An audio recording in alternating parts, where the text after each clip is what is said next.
3:29 a.m. I'm half awake, staring at my phone like it's the only light left in the world, and my driveway camera suddenly pings. On the screen, Linda Whitmore is standing at my side gate with two guys in reflective vests, and one of them is holding bolt cutters like it's just another Tuesday. Then I see her mouth the words, calm as a prayer. Cut it. For a second, I honestly think I'm dreaming, because who shows up to someone's house before dawn to break into their yard and acts offended that the gate is locked?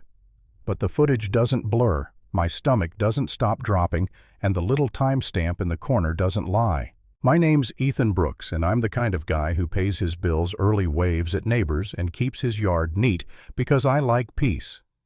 I moved into Cedar Hollow 2 years ago for one reason: quiet.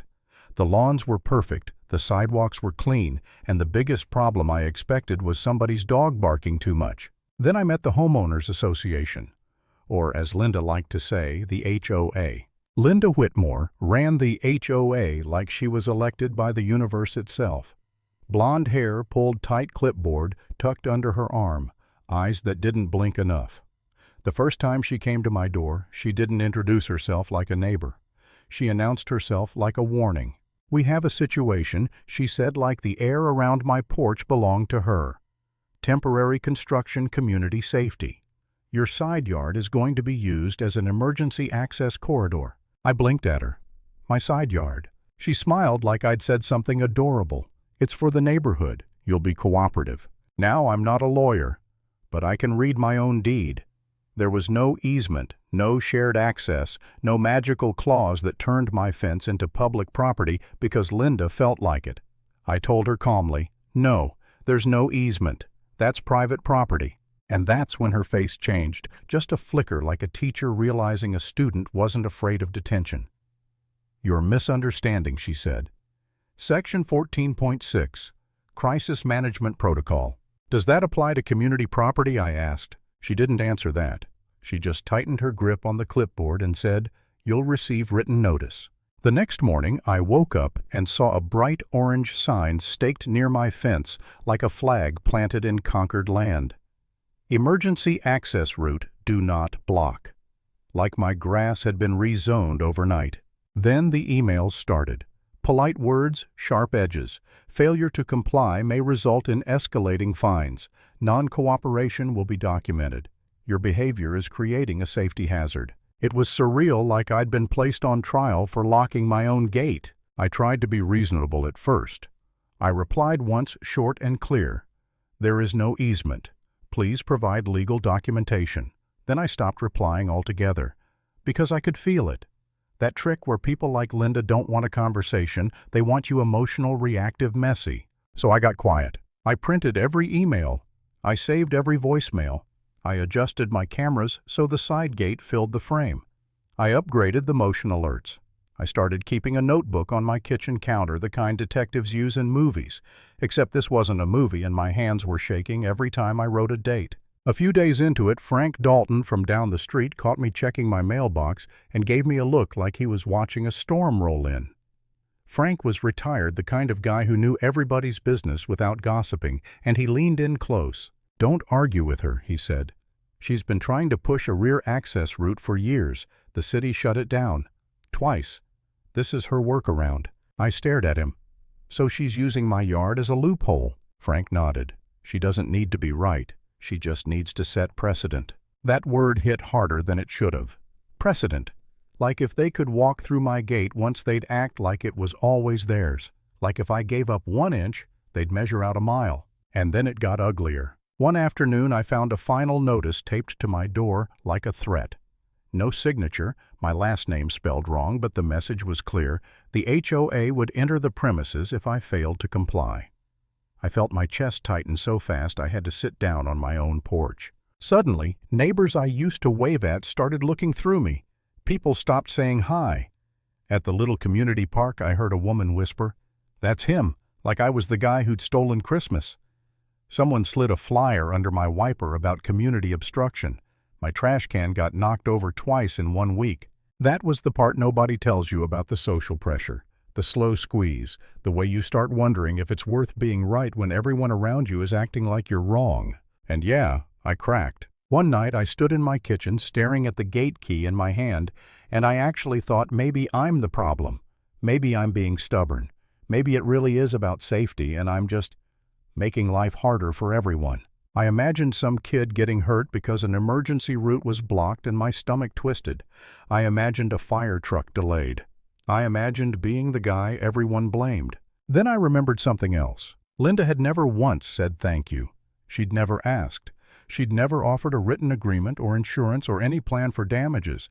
She didn't speak like someone solving a problem. She spoke like someone collecting property. And that's when it hit me.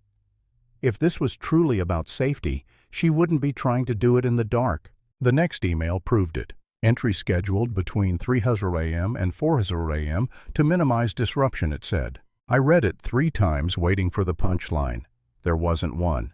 They were actually planning to come onto my property in the middle of the night, because it was less disruptive. Less disruptive for who? My hands went cold. I called a lawyer the next morning and Rachel Stein didn't waste my time. They can't enter, she said. Document everything. If they try, call the police. I didn't respond to Linda. I didn't threaten. I didn't post online. I just prepared. I charged my phone. I set my camera feed to record locally and cloud. I placed a bright motion light facing the side gate. Then I sat in my living room with the blinds half open, listening to the hum of the fridge like it was counting down. At 3:29 a.m., my phone buzzed. There she was, Linda, like she owned the night. 2 workers stood behind her, shifting their weight like they didn't love this assignment. One of them held bolt cutters at his side. Linda leaned forward, peered into the camera, and even through the grainy night vision, I could see the little lift of her chin, that confident, smug, I'm allowed look. She turned her head and said it, soft, easy, certain.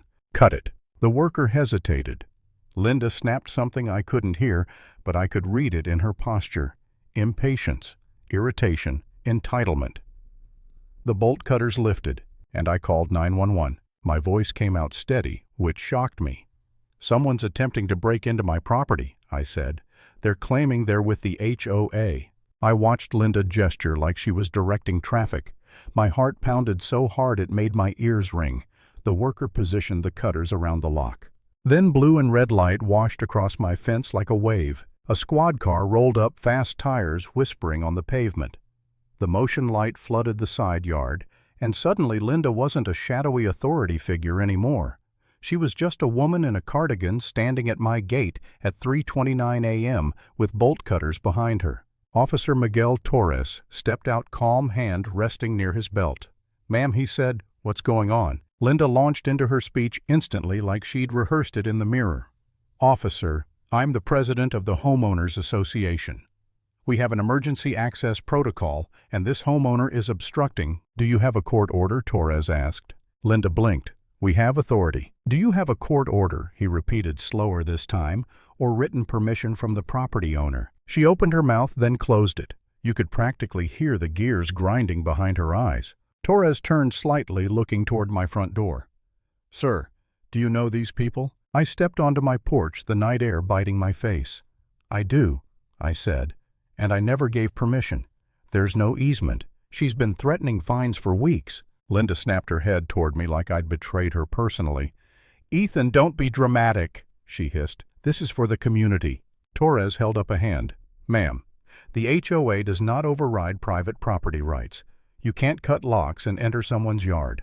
The worker with the bolt cutters looked relieved, like someone had finally given him permission to stop doing something stupid. Linda's face went stiff, then flushed, then stiff again. Frank Dalton appeared down the sidewalk in pajama pants and a hoodie, holding his phone up and filming like he'd been waiting his whole life for this moment.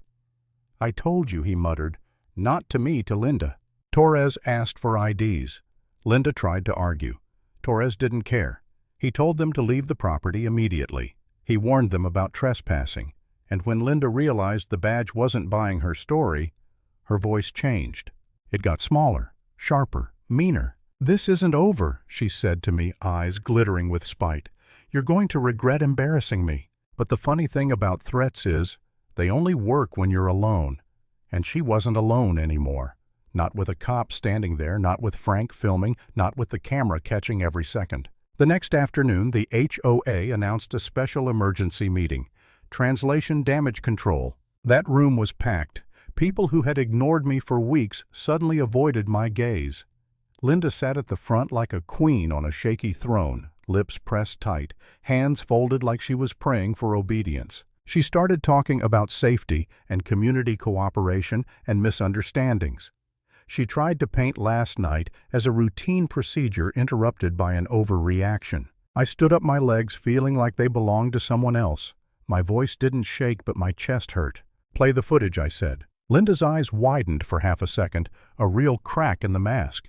Then she snapped, "This meeting is not the place for—" And that's when Jasmine Carter stood up from the back row. "I think it is," she said. Jasmine wasn't loud. She didn't need to be. She held up printed emails, not the ones Linda sent me, the ones Linda sent to contractors, messages about creating a path-setting access precedent, schedule it early so no one complains. The room shifted. You could feel it. That moment when people stop listening to the person talking and start listening to the truth. One of the board members cleared his throat and admitted there was never a formal vote to authorize entry onto private property. Another neighbor whispered, "She did this to us last year," and suddenly hands were raised, voices, overlapping anger bubbling up like it had been waiting for permission. Linda tried to slam the gavel. Nobody cared. The board called for a motion. Linda protested.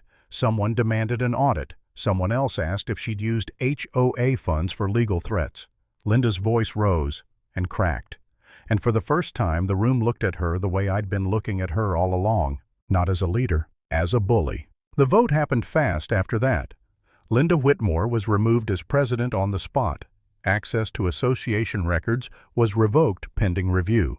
A formal notice of misconduct was drafted. The word trespassing was said out loud, and it landed like a stone. Linda stood up so suddenly her chair scraped the floor. Her face was pale, her smile gone, her clipboard shaking in her hand like it had turned into dead weight. She looked at me once, pure hatred, pure disbelief, like she couldn't understand how her little kingdom had collapsed because of a lock and a camera. Then she walked out. I went home in silence, stood by my side gate, and ran my fingers over the uncut lock like it was proof I wasn't crazy. Because that's the trick with people like Linda, they don't just try to take your property, they try to take your certainty. And if there's one thing I learned from all of it, it's this: never surrender your boundaries to someone who only respects power.